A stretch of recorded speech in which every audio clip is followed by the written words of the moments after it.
Good afternoon and welcome to a program of the World Affairs Council of Western Michigan.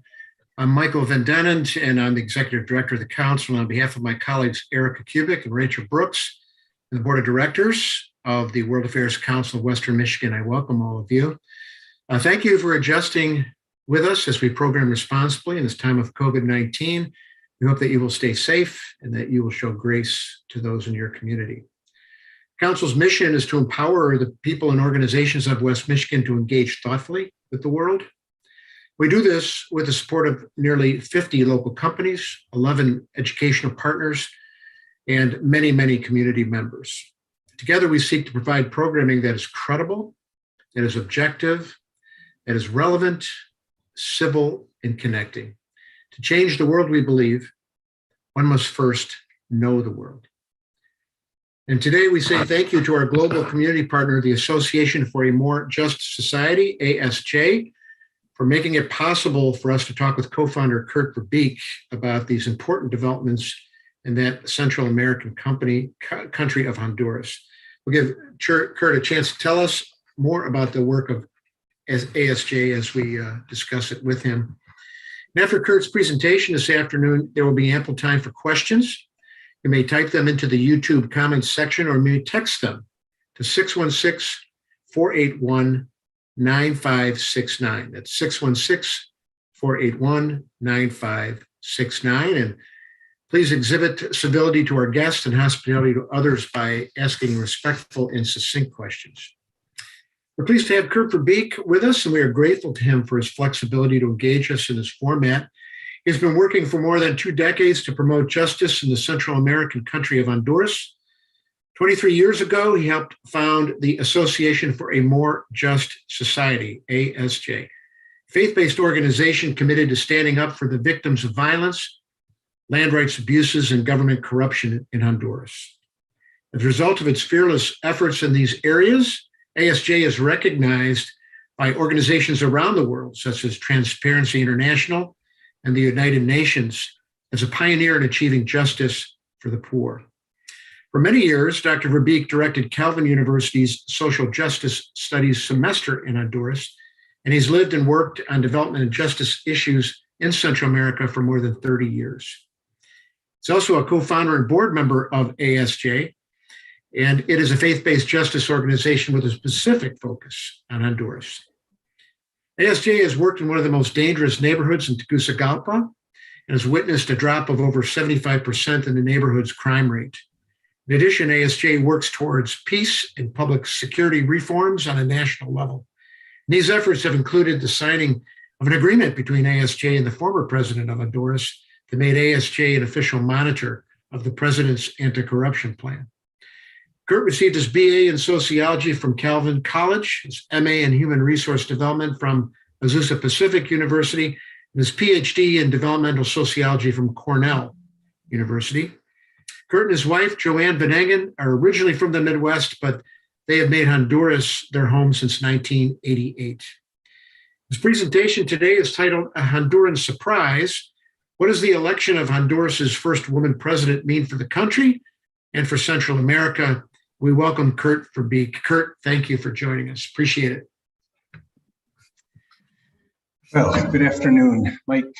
Thanks for the invitation. Thank all of you for being here. I want to especially thank Luis Luna, who's going to be speaking at the end of my little talk. Luis is a young Honduran, works with me here at ASJ, and thought it would be helpful for everybody to hear young Honduran perspective on what's going on. So thanks for being here, Luis, and thanks again, Mike. And I think our talk from the time we agreed to do this a month or two ago till now changed significantly. It was even the title, A Honduran Surprise, was almost all a pleasant surprise. I'd actually say all a pleasant surprise. And what's happened over the last 4 or 5 days, you'll see in my talk, is a little less pleasant. So so I think I'll jump in. Let me share the screen here. Maybe Mike, you can give me a thumbs up. Looks good. Great. All right, so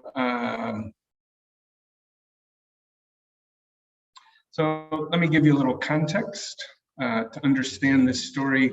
We're going to go way back. Maybe that's not so far for some of you, but for others of you, to 2009. This was the president in 2009. His name was Manuel Zelaya, known to everybody as Mel Zelaya. And he was president of Honduras from 2006 to 2009 to June of 2009.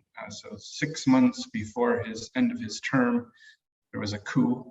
He's a member of the Liberal Party at that time. He was from a ranching family, a career politician.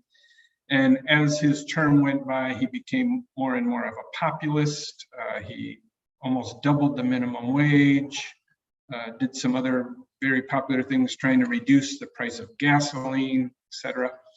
He ended up joining an alliance formed by the Chavez government called ALBA, and at the very end of his administration, tried to hold a referendum on writing a new constitution. So maybe you want to make note of that in your head. That right in June, he was trying to hold that referendum on writing a new constitution.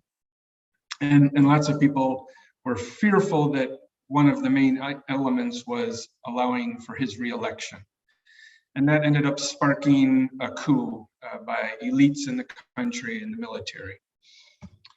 And so on June 28, 2009 was the exact date of the coup. That coup resulted in massive protests. I would say that pre-coup, Honduras was not very polarized, but since then, that polarization has only increased. And that coup also severely weakened what were already very weak institutions. There were not the checks and balances in place to prevent a coup or to deal with a coup afterwards.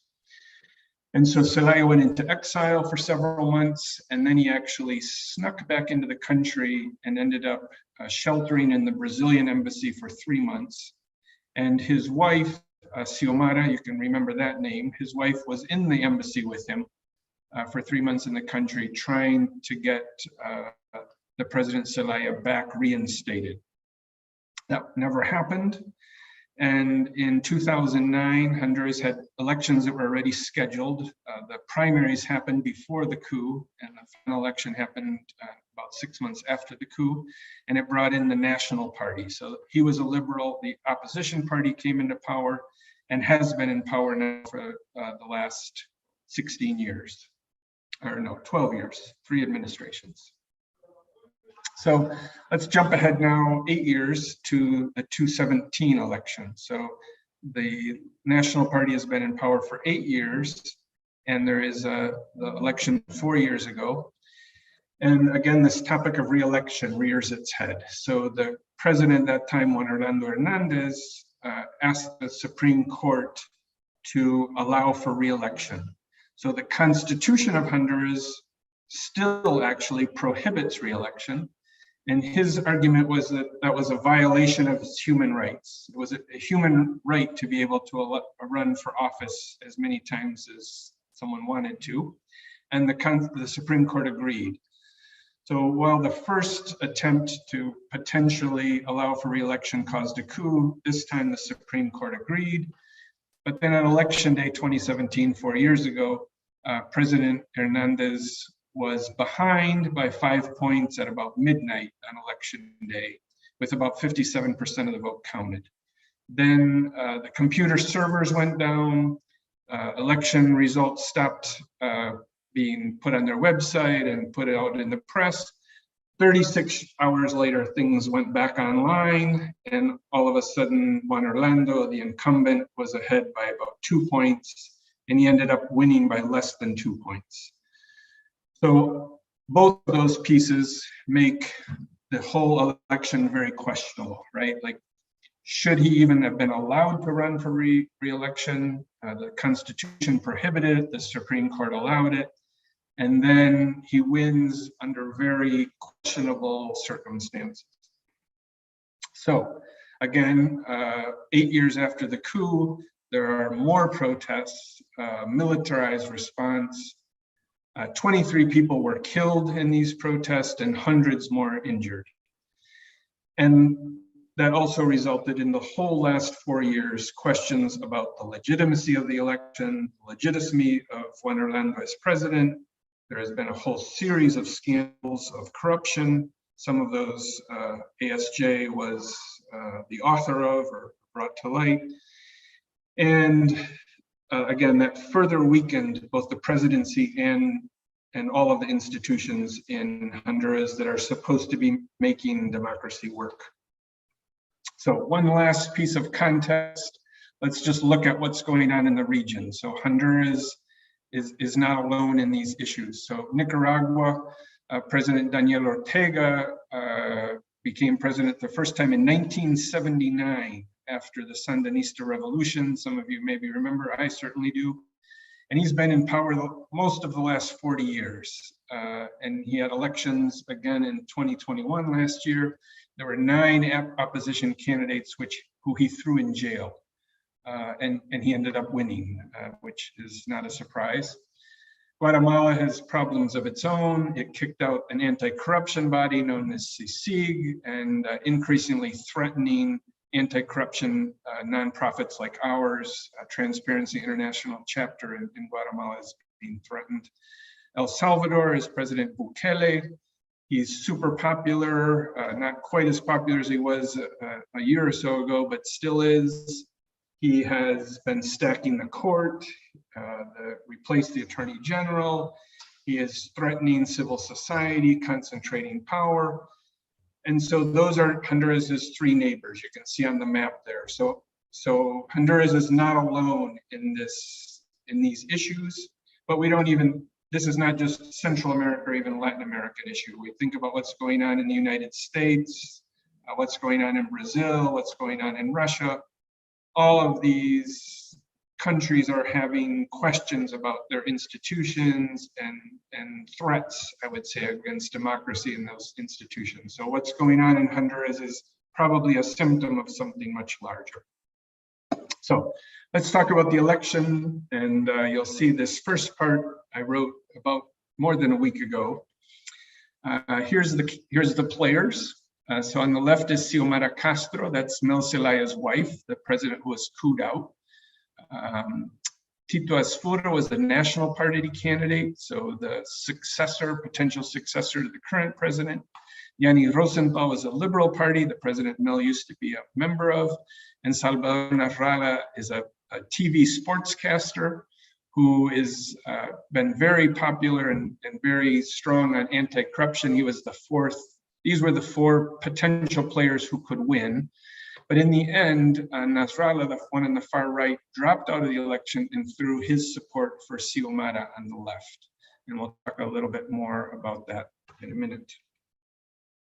So this is what we expected. So I would say, the election was end of November. So middle of November, everyone expected very close election, maybe less than 5 points. And no matter what was going to happen, there was going to be a lot of violence and protests. And you maybe wonder why, why would it be close?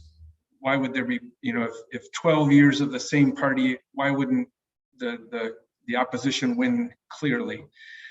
And we were clear that people wanted change, but one of the issues was a woman candidate. Would Honduran, a machista sort of society vote for a woman? Was she too far left? Was the Libre Party too aggressive, too assertive, and would people reject that? So in the end, the days before the elections, grocery stores were emptied out. Schools were all canceled for Monday and Tuesday after the election. Many businesses, banks were closing for Sunday and Monday because of the election. So it wasn't just me and ASJ, the Honduran society was expecting the worst. And one scenario was if the National Party won, it would be just like 2009, 2017. Massive protests, 4 more years of questioning the legitimacy of that government. If Libre won, if Xiomara won or was winning, lots of people said, if the polls showed that the Nationals were going to win, Juan Orlando would just cancel the election, that he would stay on in power, use COVID or some other excuse, or the servers could go down, or the military would be called in, and the police would be used to squash the results. And what ASJ ended up doing was we trained tons of election observers. We had lots of meetings with business leaders, university leaders, politicians, even the military, calling for transparency and peace. And we organized prayer vigils across the country, Protestant churches, Catholic churches, praying for peace. And this then was the surprise that Mike invited me to talk about. It did not happen as we expected. There was, people said that all of these threats of violence, people weren't even going to turn out to vote. It was going to be very low voter turnout. We had 68% of the eligible voters turned out to vote. It's historic, the highest voting in over 40 years. 2.2 million young people voted, again, historic. Nobody expected it. And what ended up happening, it was not a close election. It wasn't less than 5 points. Xiomara won by 15 points. Again, with the support of the Salvador Nasrallah party. And you can see the ballot below. There were 15 candidates. And that was an attempt to spread out the vote and to keep it close. But despite that, Xiomara won, very easily. The second place candidate was the National Party with 36% and Yanni Rosenthal with 10. But Congress ended up dividing very much more evenly, 4 ways. So while Libre got 51% of the presidential vote, they only got 39% of the congressional vote. And that's important as we move forward here. So they have clear control of the presidency, but they did not have a majority or even close to a majority in Congress. And ASJ ended up having 1,200, mostly young people that we trained and sent out around the country. And I want to just spend a second on this last picture on the right.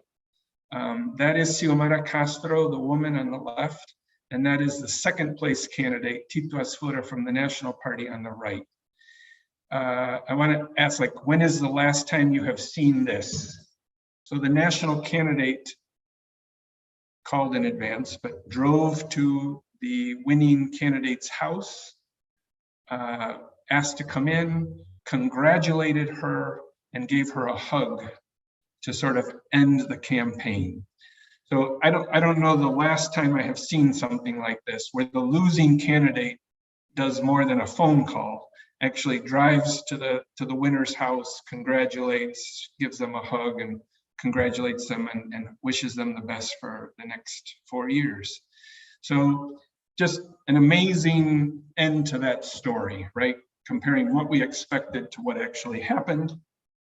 And then you're like, well, how do you explain this, right? How were all the predictions wrong? Why wasn't there violence? Why wasn't this a mess? And so, everyone is saying the National Party was way more organized. They had way more money. Maybe the Libre Party was more organized. I don't think that makes sense. Maybe groups like ASJ, all the work that we put in, pressure, the US Embassy, the international community, other NGOs, maybe that had an effect. Maybe prayer did, and I certainly don't want to discount that, the divine intervention. Joanne, my wife, had a quote that I really like, and I think this explains much of it, that Hondurans had not lost hope. What they had lost was patience. They wanted change, and they were willing to come out and vote despite the threats, despite all the issue, because they want a better country. They wanted a new government. They wanted something, they wanted change. The second surprise that I wanted to talk about today was our relationship with the new government. And we were unsure what that relationship would look like. ASJ, some of you know, has been very involved in purging of the police, firing almost 6,000 out of 13,000, almost half of the police force. We were leaders in working for 200 days of school and a bunch of other changes. All of those things, I would say, we were leaders in making happen, but the National Party they happened while in the last 12 years, so the National Party has taken credit for those. So we weren't sure what our relationship would be like with this new government who is seeking change. But within 24 hours, we got a phone call, and we have had hours of policy meetings over the last 2 months. We actually facilitated meetings between the new authorities and the old authorities. So the current government said that they had prohibited their ministers, the Minister of Education, Minister of Health, of meeting with the new people, but we were able to facilitate those often in our offices so that the new government could get firsthand information about what was going on in these key topics. And we have been working especially with technical teams from the new government on education, on the electrical sector, and health. So that was another surprise. Again, kind of a miracle, something very unexpected. And we were super happy to be able to help the new government. So this is my first shot at what's next, which I wrote 5 days ago, and I will have a new version in a minute. So 5 days ago, there was really high expectations, but also high hopes. There was some fears, but almost all, you just felt it when you talked to people that this was going to be something really different. It was a change of party, but we had a first woman president. And there were still going to be challenges.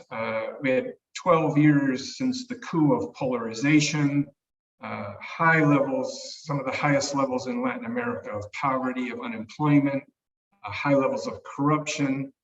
Violence, while improved, is still very high by world standards. And migration, which lots of you in the US hear about, these caravans of people coming, not just Honduras, but El Salvador, Guatemala as well. And so let me just give you one example of those challenges. The state-run electric company is running in the red $400 to $500 million a year, while the US gives about $100 million in aid. So you can see the size of the problems this new government has to do. Like, how do you fix that electric company?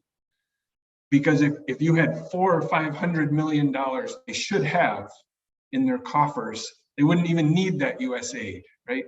And so, and this is not a new problem, this is a 30-year-old problem, but it has just been getting worse among different administrations. So that's one clear example of how big of a problem this is. And then, can this new government turn hope into action and actually get results and build trust? So hope is one thing, trust is another, right? So how do you create trust? So they have talked about creating an anti-corruption commission. They're going to create jobs. They're going to reduce poverty. They're going to reduce drug trafficking, gangs, violence. All of these are hard issues, not just the electric company. And then there were questions 5 days ago, like, what's the relationship going to be with the US? There were talks about breaking relationship with Taiwan and creating a relationship with China, I'm sorry. Were they going to try again for a new constitution like they did before the coup? Who was going to run the party? Just like the Democratic Party in the US, there's sort of two wings, a sort of a moderate wing and a more radical wing. And which of those wings was going to control this party? And how much of a leadership was Xiomara, who was elected president, or her husband, who was former president? And what was that role going to look like? And then what was ASJ's role going to be, right? And so I think we have two. We are a watchdog organization. We investigate corruption. We try and protect institutions. And that's an important role, but I think our role, when we can, we like to do even more than that, not just denouncing what's broken, but trying to help fix. How do we strengthen institutions? How do we develop policy proposals? How do we implement them? How do we clean up the police? How do we make sure teachers are in the classrooms with the right curriculum and not just showing what's broken? So that's kind of what our role we hoped would be. And yeah, now I'm down to my last 5-10 minutes here. So this is the third surprise, which I wrote yesterday and today, the chaos that has happened from Friday till today, which was, yeah, a surprise, but an unpleasant one. So the president of Congress in Honduras is a powerful role. It's a role very similar to the Speaker of the House, but in Honduras they just have one. It's unicameral, so there's just one chamber. There's not a House and Senate. There's just a House. So the president sets the agenda, decides who gets to talk and what issues they're going to put up for votes. So it's an important role. And the new Congress chooses its president. So they vote on who will be the president of Congress, and they choose that before inauguration. So they had a vote on Friday, and that had needed to be confirmed on Sunday. So Libre, the Xiomara's party, had promised Nasrallah, if you remember the sportscaster picture guy, his party would be allowed to name the president of Congress in return for him throwing his support for Xiomara. So Xiomara says, we welcome you into our party, throw your support for us, and we will in return give you the presidency of Congress. So the person on the bottom, the picture there, Luis Redondo, was supposed to be president of Congress. That was the promise that Mel and Xiomara made. But, well, we'll talk about why. What happened was Libre had 50 diputados, 50 congressmen, Congress representatives. 18 of them broke off and formed an alliance with the National Party and the Libre Party to get a Libre president elected. So the man on the top, Jorge Calix. So, yes, so we ended up with a promise being broken by the exact party that offered it. And there was chaos. Some of you may have seen videos. There was people jumping up on the front of Congress, punching, kicking, throwing things. And it ended up with two people both claiming to be the rightful president.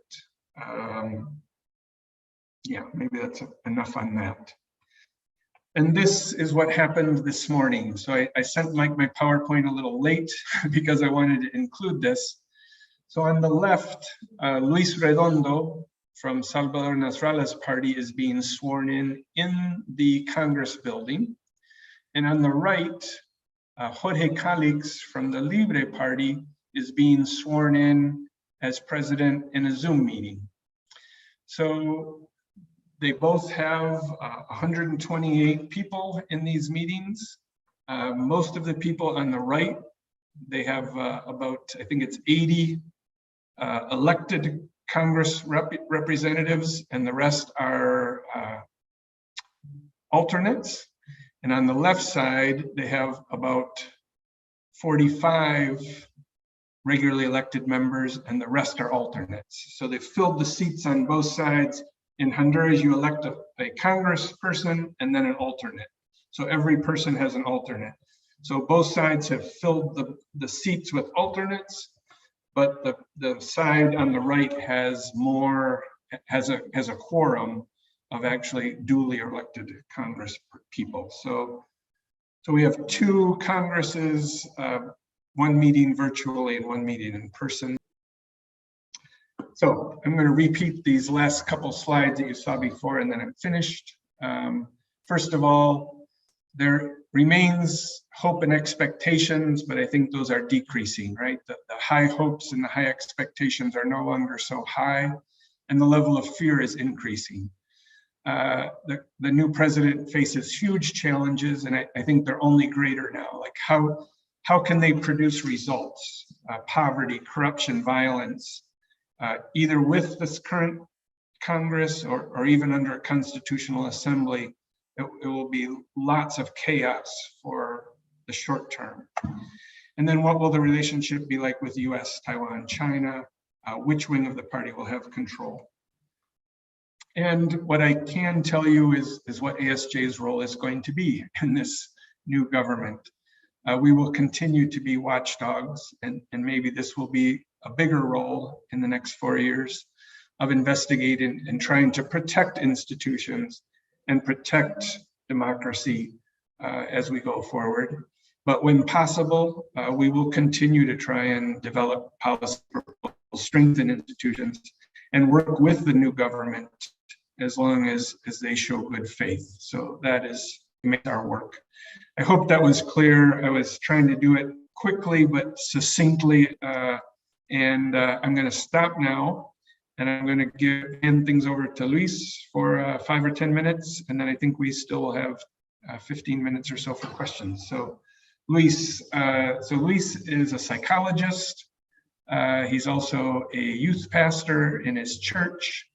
He is very smart, yes, I like working with him.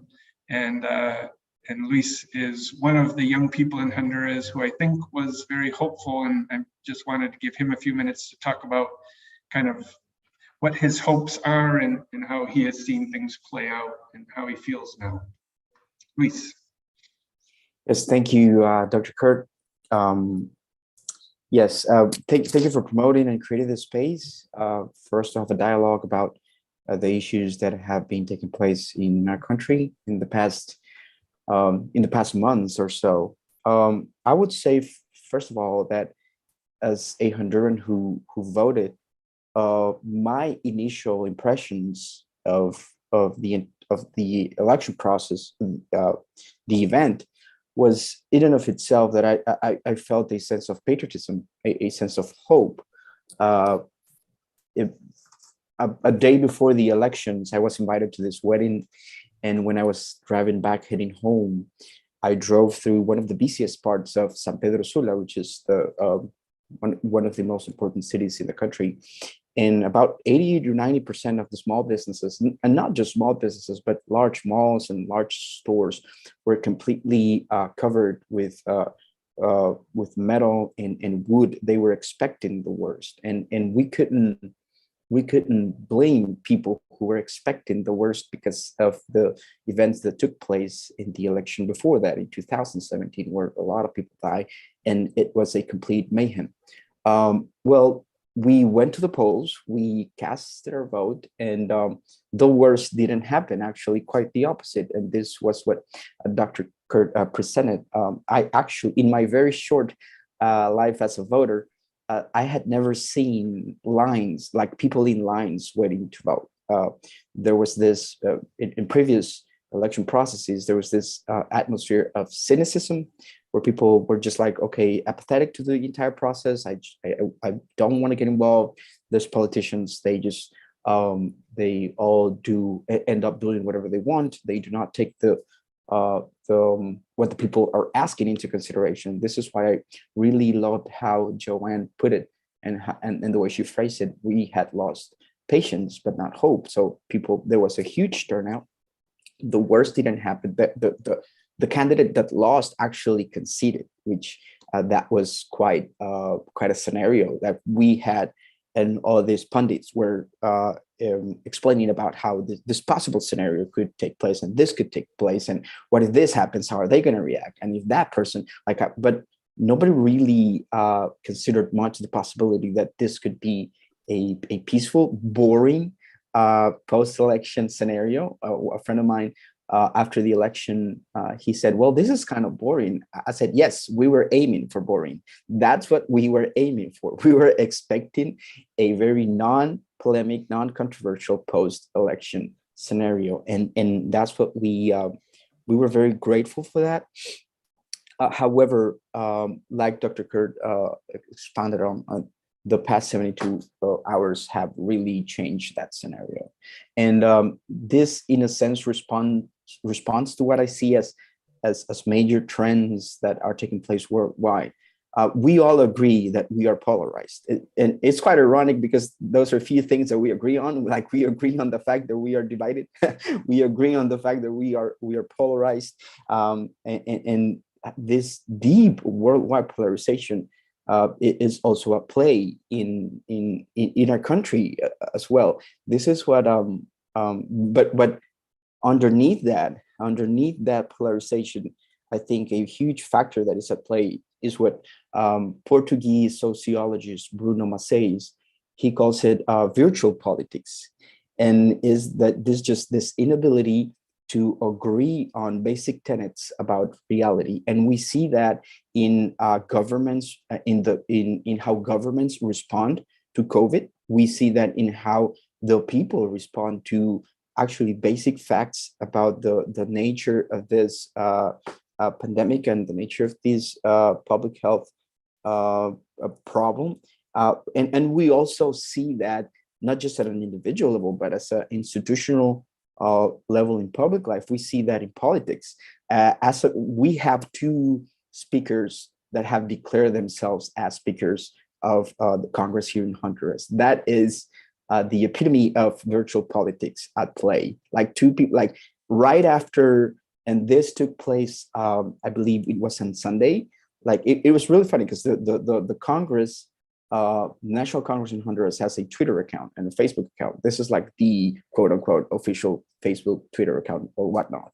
And right after the other individual, right after Congressman Luis Redondo had declared himself as, well, not himself, but the congressmen that were in that session declared that he was the president. Like they right off the bat opened up a Twitter account. And they started saying how that was the official Twitter account, and it was, oh my, this is actually virtual politics at play at its utmost representation. Two speakers of one Congress, and at the very same time, the basic problems, the basic structural problems that affect the Honduran people are still the same: poverty, unemployment, lack of access to education, all those very big push, huge drivers of immigration. And we might have two speakers of Congress. The problems are still the same. The challenges are big. So yes, we felt a big disappointment. There's a huge atmosphere of uncertainty. I believe I'm trying to not be hyperbolic or overestimate or exaggerate, but I believe that the last time that I felt like this sense of uncertainty was in 2009, like right after the coup d'etat, in which a lot of people were debating about, was this a coup? Was this constitutional succession? What was this exactly? So there's been a lot of debate about whether this was legal, but if it was legal, is it legitimate? But who grants legitimacy? So what is legal and what not? And the discussion has been degrading towards that. However, I do believe as a Christian, as someone who my conviction is really deeply rooted in the Judeo-Christian tradition. This is quite a good reminder that yes, it is good on the one hand to work for better governments, and we work to engage the church in that arena. And at the same time, our ultimate hope is in a kingdom that cannot be shaken, in the kingdom of God, which is a socio-political economic vision of reality. So those are the two tensions in play whenever we get disappointed, or whenever we become disappointed because of that. That's a very natural response, and at the same time, it's a good reminder that our ultimate hope is in the kingdom of God. As a believer, that's my conviction. And if you are the praying type, this is also a good opportunity for me to say that we ask for your prayers for peace, for justice to prevail, for the sustenance of our democratic life. Winston Churchill used to say that democracy is the worst form of government, except when you compare it to the other forms of government. We pray we ask you to pray for us, for us to give you, for God to grant us the courage to work for strengthening the institutions. This is very typical of a lot of our Latin American countries, in which scenarios like this they cultivate strong man figures that project themselves to the people that they are the ones to fix the status quo. And we want better institutions, stronger institutions, because in the end, we believe that's going to create better opportunities for the Honduran people.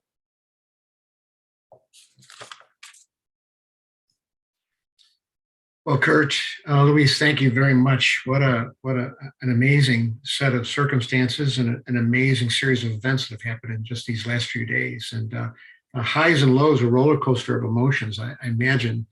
Both of you are talking to us from Tegucigalpa. Am I right about that? The capital city? Luis is in San Pedro Sula, which is the second largest city. So we're in the two big player cities. Okay. So and again, questions 616-481-9569, 616-481-9569. Text them to us, please. We'll try to get to as many as we can. For both of you, Kurt, Luis, what do you see outside of you outside right now? What is the mood in Tegucigalpa and San Pedro Sula? What are people talking together, milling about? Is there demonstrations? What's happening right now in your two cities? So I think here in Tegucigalpa things are very calm. I think right now people are tense, but it still seems as a problem between politicians. And the hope is that the politicians will come to some sort of agreement. So it hasn't spilled out on the streets. I don't think that's true in San Pedro either, right, Luis? There's not protests or anything going on. Yeah. Yes, not as of right now. There haven't been any protests. Yes, there's still that air of uncertainty of people just being glued to the news to see how are things evolving. And I think as soon as there is a winner and a loser in this, that's when you will see the protests starting. Right now, we have two competing Congresses, and so both see themselves as winners, and so nobody has to protest yet. I think Luis said two things that I would just quickly underline. I would say one of the Congresses is seen, I would argue, as more legal, and the other is seen as more legitimate.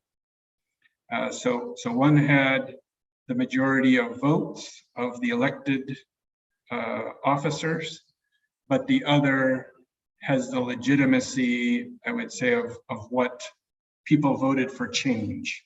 And so you can imagine how complicated that is, right?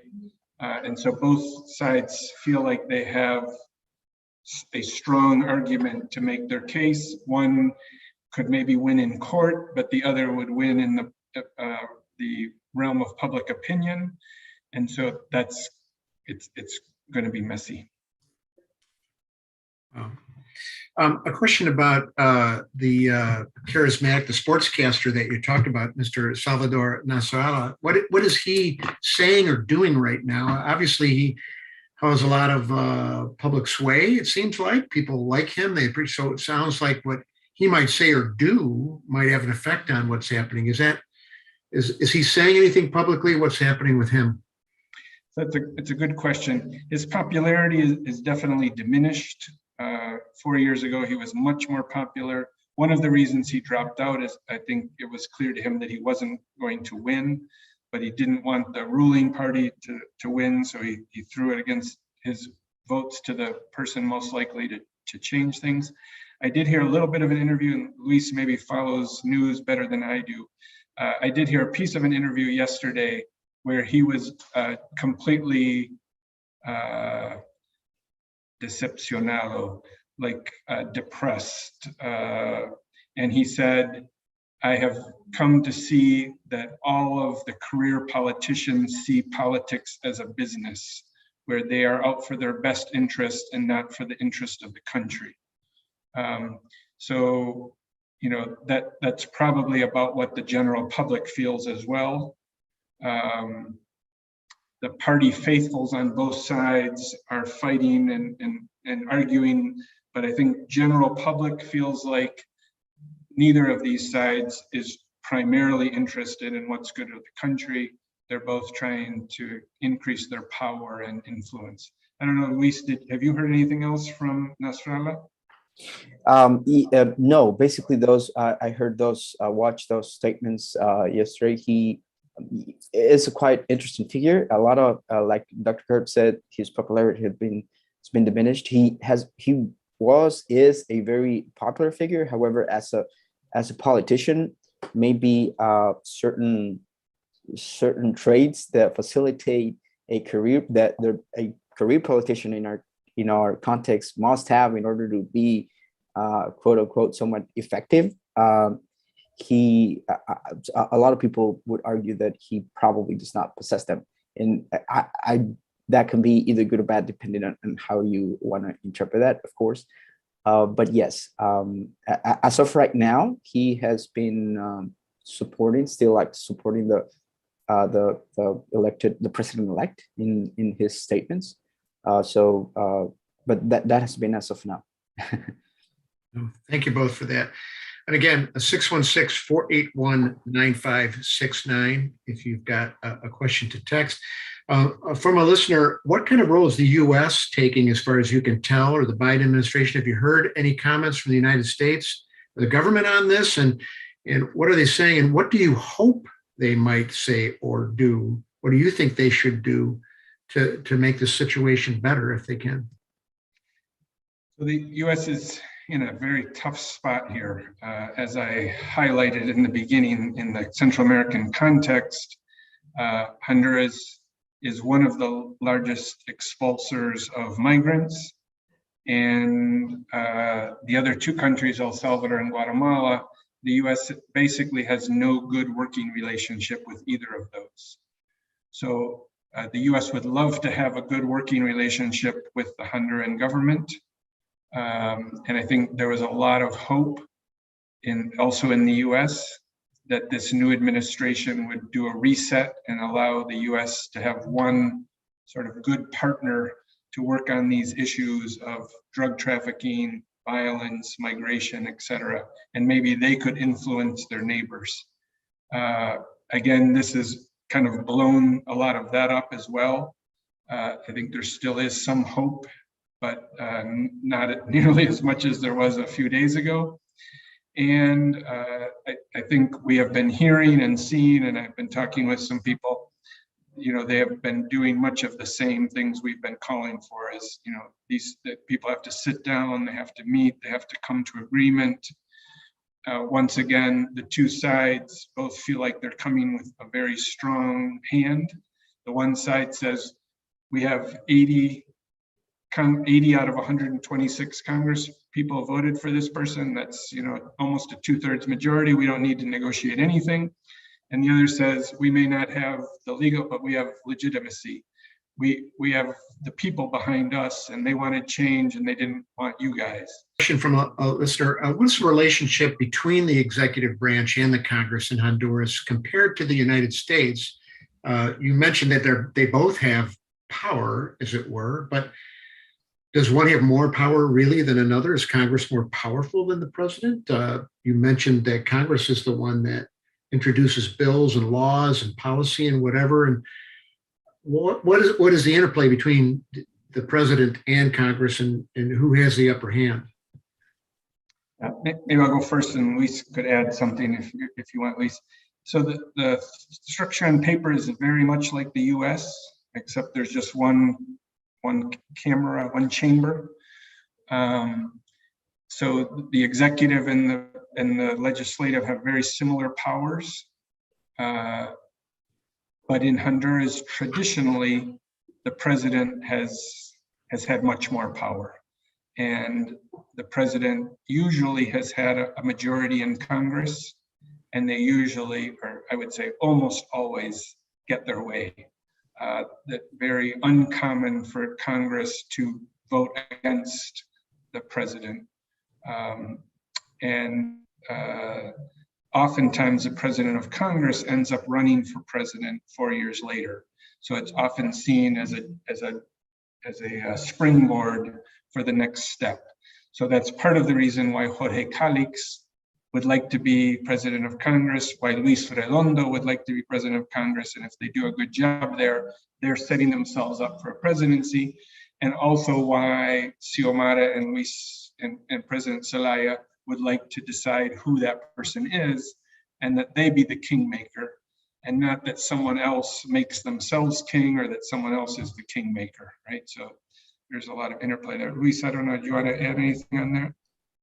Yeah, yes. Basically, a bit of background. I mean, in the past, basically 12 years, I would say, of the previous government administrations, the there was this sense from part of the population that the congressmen were really passing laws to self-preserve their state of impunity, of not being accountable, of a lot of accusations about corruption. So even in the past months, a lot of the congressmen that were voted out, they've been passing many laws and making reforms and changes in order to self-protect. And these are laws that do not directly benefit the people. They're not debating and they're not debating and discussing laws in order to benefit the people. They're tweaking and discussing and passing laws in order to self-preserve their state of impunity, their condition of impunity. So, but oddly enough, the president-elect did, and this must be said, she has a strong mandate. About 1.7 million people voted for her. However, and this is equally true, so both things can be uncomfortably true at the same time. The people who voted for Congress, they didn't give like a sweeping majority to one particular party. So there are 50 congressmen from the winning party, the Libre Party, which is the party of President-elect Xiomara, but there are also 44 congressmen from the National Party, which is part of the previous government administration. So people can have their different opinions about what type or how the previous administrations were, but there are 44 congressmen from that party in that chamber, and you must work with them. I mean, you can't just pretend that they're not there. So that's an interesting dynamic in my opinion. Lisa's bringing up another great point that these two groups keep repeating. So the one side says Xiomara won 51% of the vote. So the majority of the people, want this change. And then the other side says, yes, she won 51% of the vote, but they only got 39% of Congress. So the people in their wisdom made Congress divided, and then 20 of those congressmen, so the Libre Party had 50, now they're down to 30 because 20 of them have defected. So anyways, that's both sides make their best argument and not without good points, but it's going to continue to divide the population and drag out. Sorry, Mike, go ahead. Next question. No. That's great. Thank you, Kurt. Thank you, Luis, for being with us. We really appreciate this. It's been so insightful and so helpful to hear right from the country of Honduras about what's happening there. One last question. Joanne's quote. Her quote was about people have not lost hope, they've lost patience. What are all these events for the last few days? What does that mean for the people of Honduras? What does it mean for their hope? What does it mean for their level of patience? What does it mean for their trust that things will be better? Yeah, I'm gonna throw that to you first, Luis. In my early days at ASG, Dr. Kurt said one thing that has really stuck with me, and he spoke about how hopelessness and being a cynic, it really only feeds the status quo. The status quo bets on the population to remain apathetic and cynic. So yes, you could argue that it's been a blow to the sense of hope that the population was, or that it had been building. At the same time, I can't stop. In the past few days, I've been really pondering about this great quote from Saint Augustine of Hippo. He said how he speaks about how hope has two daughters. The first one of which is anger at how things are, and you could argue that there's a moral anger, can be a moral emotion, and at the same time courage at working in order to change the way things are. So yes, we can be upset, angry, depressed, and we can be sad. At the end of the day, anger is just sadness underneath. And at the same time, we must keep pressing on with courage to work on these issues, to prevent some things to happen, and to cultivate and work towards stronger institutions. There's no way I can top that. Luis and St. Augustine, that's about as good as it gets. Nice job, Luis. Well, Kurt, again, Luis, again, thank you so much. This has been very, very, very helpful. And our thoughts and prayers are with the Honduran people. And we are just very, very hopeful with you that justice will prevail. And that's been the work of both of you. And that is our hope and prayer for you. So thank you very much for that. And we'll watch it very, very closely. Thank you for being with us, both of you. And our focus will remain on Central America for our next program. It will feature the first speaker of our Great Decisions 2022 series. It's on Monday, February 7 at 6 p.m. Eastern. Dr. Jennifer Devine of Texas State University will lead us in a conversation on the war on drugs and its impact on the environment. And her work is centered on Costa Rica in particular, but of the entire region in general.